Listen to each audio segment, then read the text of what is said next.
नमस्कार मित्रांनो, मराठी साईट या युट्यूब चॅनल मध्ये सर्व शेतकरी मित्रांचं स्वागत आहे.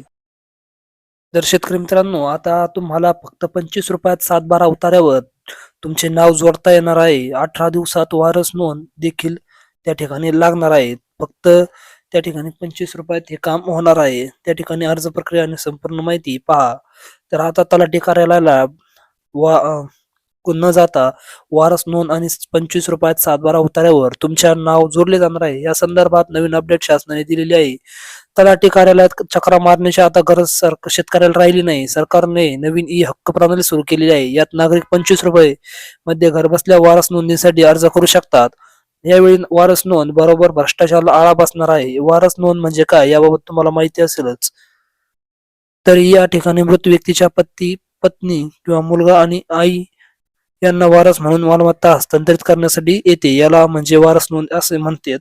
तर वारस नोंदणीची ऑनलाईन प्रक्रिया आता सुरू झालेली आहे. शासनाने हक्क प्रणाली सुरू केली असून या ठिकाणी महाबुले महाराष्ट्र शासनाचे जे अधिकृत संकेतस्थळ आहेत त्या यावरती तुम्हाला नोंदणी करता येते.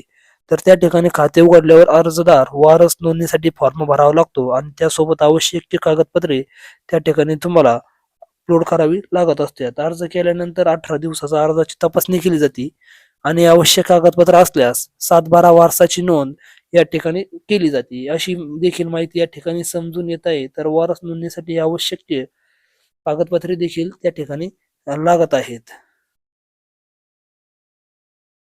तर त्या ठिकाणी कोणते कागदपत्र लागत आहे पहा. तर मृत व्यक्तीचे मृत्यू प्रमाणपत्र, अर्जदारचा आधार कार्ड किंवा रेशन कार्ड, पत्त्याचा पुरावा, अर्जदाराचे ओळखीचे अधिकृत कागदपत्र, उत्तराधिकारी प्रमाणपत्र, वारसाची प्रतिज्ञापत्र आणि अर्जाचा पासपोर्ट आकाराचा फोटो एवढी कागदपत्रे तुम्हाला त्या ठिकाणी लागणार आहेत.